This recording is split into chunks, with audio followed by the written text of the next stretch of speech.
जय श्री कृष्णा, राधे राधे। आज हम सूफी आंदोलन पढ़ेंगे। सूफी आंदोलन में इस्लाम धर्म के बारे में पढ़ेंगे।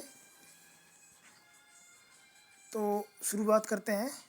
इस्लाम धर्म की दार्शनिक शाखा के रूप में सूफीवाद का आरंभ 7वीं शताब्दी के मध्य एशिया में हुआ था। इस्लाम धर्म की जो दार्शनिक शाखा है उसके रूप में सूफीवाद का आरंभ है वो 7वीं शताब्दी में माना जाता है, लेकिन मध्य एशिया में भी माना जाता है। तो इनकी परिभाषा के बारे में देखते हैं क्या क्या किस शब्द का क्या अर्थ है। सूफ अरबी भाषा का शब्द है जिसका अर्थ है सफ़ेद ऊनी वस्त्र से है। सूफ अरबी भाषा का शब्द है जिसका अर्थ है सफ़ेद ऊनी वस्त्र। ऊनी वस्त्र कई बार आ जाता है, लेकिन इसमें सफ़ेद ऊनी वस्त्र है। दूसरा है सफ़ा, यह भी अरबी भाषा का शब्द है जिसका अर्थ है पवित्रता। जो व्यक्ति अपने व्यवहार, विचार, कार्यों, मन से पवित्र है उसे सूफी कहा जाता है। इसका सफ़ा का मतलब होता है सूफी कहा जाता है। तीसरा है सोफिया, लैटिन शब्द है जिसका अर्थ है ज्ञानी। ये लैटिन शब्द है, वो दोनों सूफ और सफ़ा अरबी शब्द है और सेफिया है ये लैटिन शब्द है जिसका अर्थ है ज्ञानी। जो ज्ञानी वही सूफी है। अगला है अल सुफ़ा, मदीना मस्जिद पर यह शब्द लिखा हुआ है अल सुफ़ा। ये मदीना मस्जिद पर, मक्का मस्जिद पर नहीं है, लेकिन मदीना मस्जिद पर लिखा है, जो कि मक्का की पहाड़ी पर अल्लाह की आराधना हेतु गए लोगों के लिए ये प्रयुक्त हुआ है, उसे सूफी कहा गया है। विशेषताएं देखो। विशेषताएं कुरान की दो व्याख्याएं हैं। परंपरागत और आधुनिकता। परंपरागत को शरीयत कहते हैं और आधुनिक को तरीकत कहते हैं। जो पुरानी परंपरागत मतलब होता है पुरानी, जिसको शरीयत कहते हैं, शरीयत के अनुसार काम करते हैं। मुसलमान आज भी शब्द बोलते हैं वो शरीयत है, परंपरागत कहते हैं। और आधुनिक जो वर्तमान में है उसे तरीकत कहते हैं। तरीकत सूफी संत तरीकत पर विश्वास करते हैं, आधुनिकता पर विश्वास करते हैं।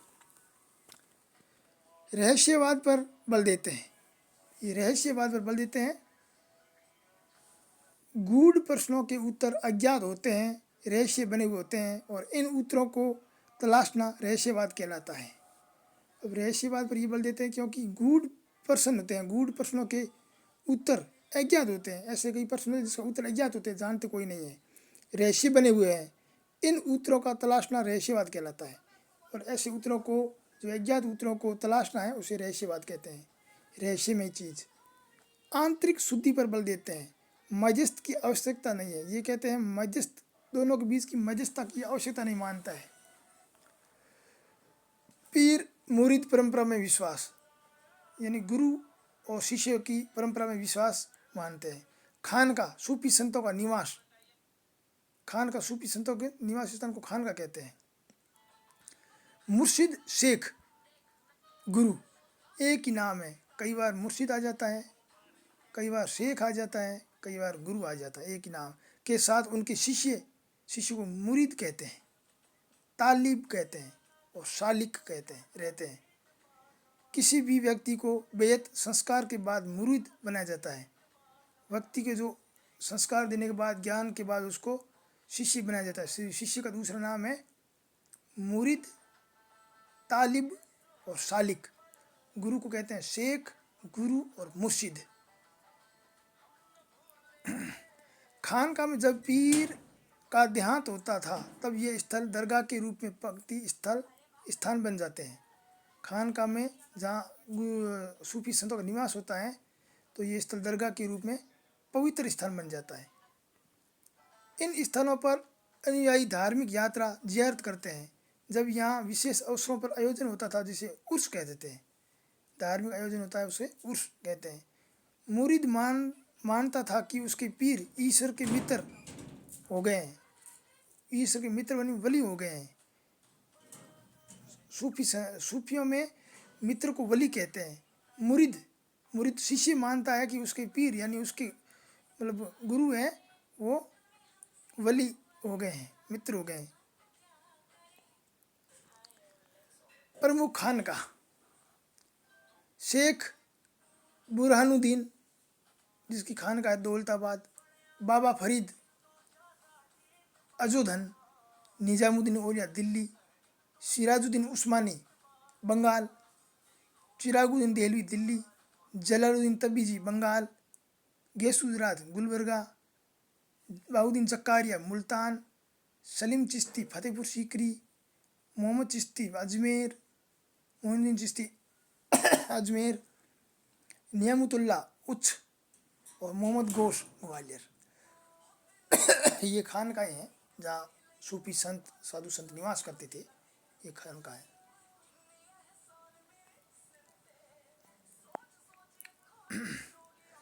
पीर द्वारा मुरीद को जो उपदेश दिए जाते थे मलफूजात कहलाते थे, जो पीर को अनुमति से संकलित होते थे। पीर के द्वारा जो उपदेश दिए जाते उन्हें मलफूजात कहते थे।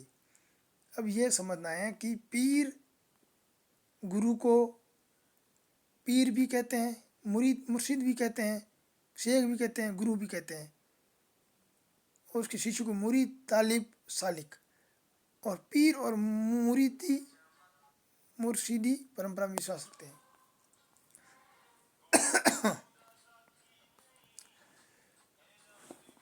तो ये खानकाई 12 खानकाई थी, याद रखना है। जलालुद्दीन तरबीजी की बंगाल में है, और सिराजुद्दीन उस्मानी की बंगाल में है, चिराग की देहलवी में है, औलिया की दिल्ली में है, बाबा फरीद की अजोधन में है, और बुरहानुद्दीन की दौलताबाद में है, गैसुद्दीन की गुलबर्गा में है, बाउद्दीन जक्कारिया की मुल्तान में है, सलीम चिश्ती की फतेहपुर सीकरी में है। शेख सलीम चिश्ती वही है जो अकबर अकबर का जो पुत्र प्राप्ति हुई थी, इसके आशीर्वाद से हुई थी सलीम चिश्ती।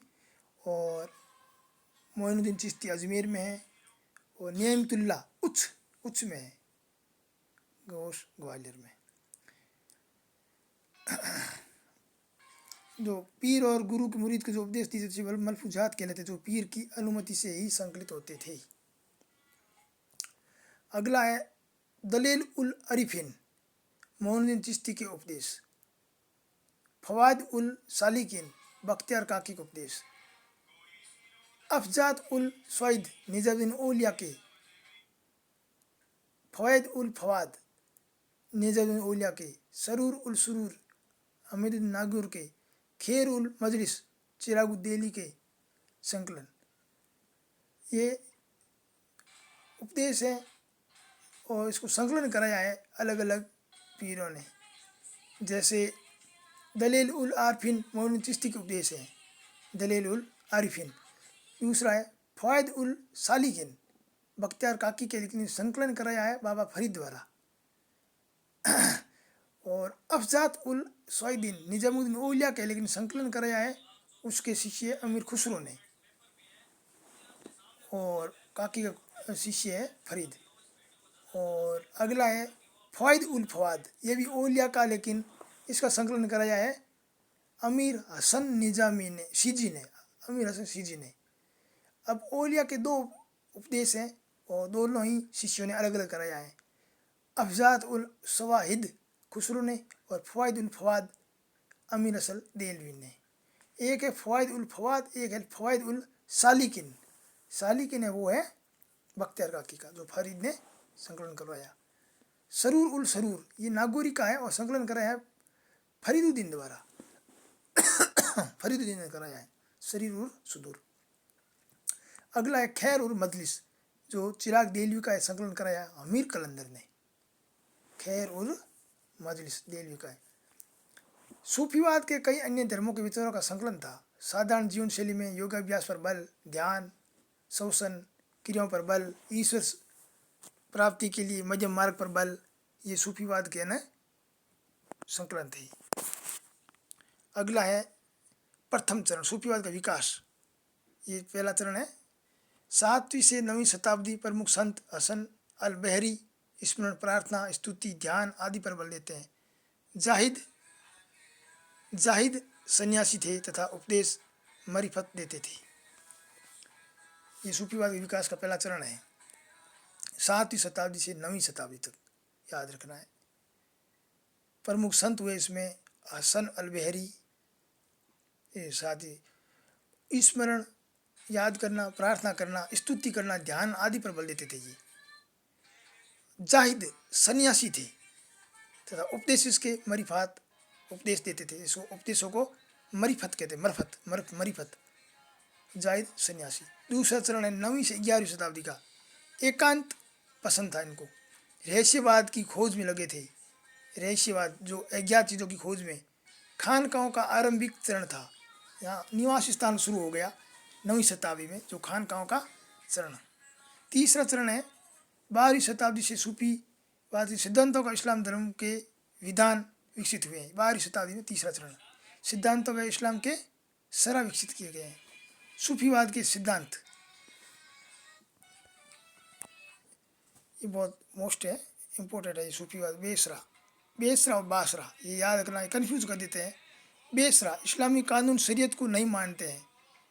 ये बेसरा मतलब बेशरम, शरीयत को नहीं मानते हैं। बासरा ये शरीयत को मानते हैं और ये मानते हैं। बासरा जो मानते हैं, बेसरा नहीं मानते, शरीयत को, इस्लामी कानून को नहीं मानते। खानकाहों का विरोध किया, मजलूब कहलाई। ये इन्होंने खानकाहों का विरोध किया और मंजूब कहलाई। फकीरी परंपरा को अपनाया था। इसमें मलंग, मदारी, हैदरी, कलंदर, सदासुहागन प्रमुख हैं। तो बेसरा वाले लोग हैं जो शरीयत को नहीं मानते हैं। इसने खानकाहों का विरोध किया जो मजूब कहलाते थे, फकीरी परंपरा को नहीं मानते थे। और इनमें मलंग, मदारी, हैदरी, कलंदर, सदासुहागन प्रमुख थे। बासरा जो इस्लाम शरीयत को मानते हैं। अगला है वहदत उल वजूद। वहदत उल वजूद,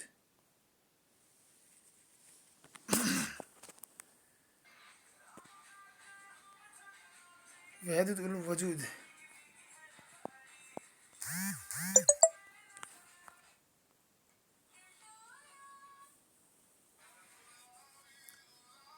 देतवादी व प्रत्यक्षवादी थे। ये हक व खलक के भिन्न मानते थे।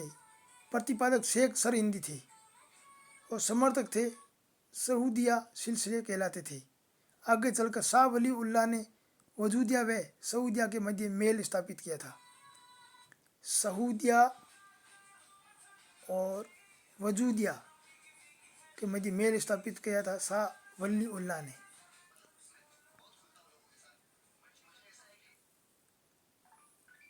वहदत उल वजूद अद्वैतवाद। अद्वैतवादी एकेश्वरवादी थे। आत्मा, खलक, परमात्मा, हक दोनों एक ही थे। ये कहते आत्मा और परमात्मा दोनों एक ही है। अकबर का सुलह कुल इसी पर आधारित है। ये प्रश्न बहुत मोस्ट है, कई बार आ जाता है और आने की संभावना है। अकबर का सुलह कुल की नीति है किस पर आधारित थी?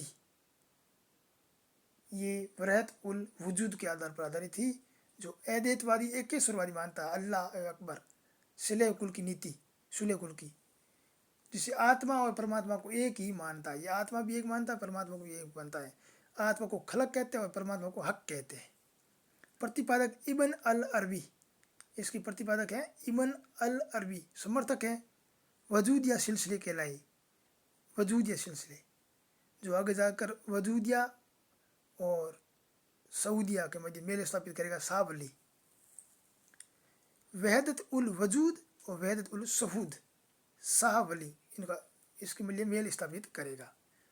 और ये सहूद है, ये देतवादी थे, ये प्रत्यक्षवादी थे, देख कर विचार करते थे। ये देतवादी है, वो अद्वैतवादी है। अद्वैतवादी मतलब एकेश्वरवाद था। वो आत्मा परमात्मा दोनों एक मानते हैं, जो अकबर की सुलह कुल नीति पर आधारित है। प्रतिपादक इब्न उल अरबी हैं और वजूदिया सिलसिले कहलाए थे।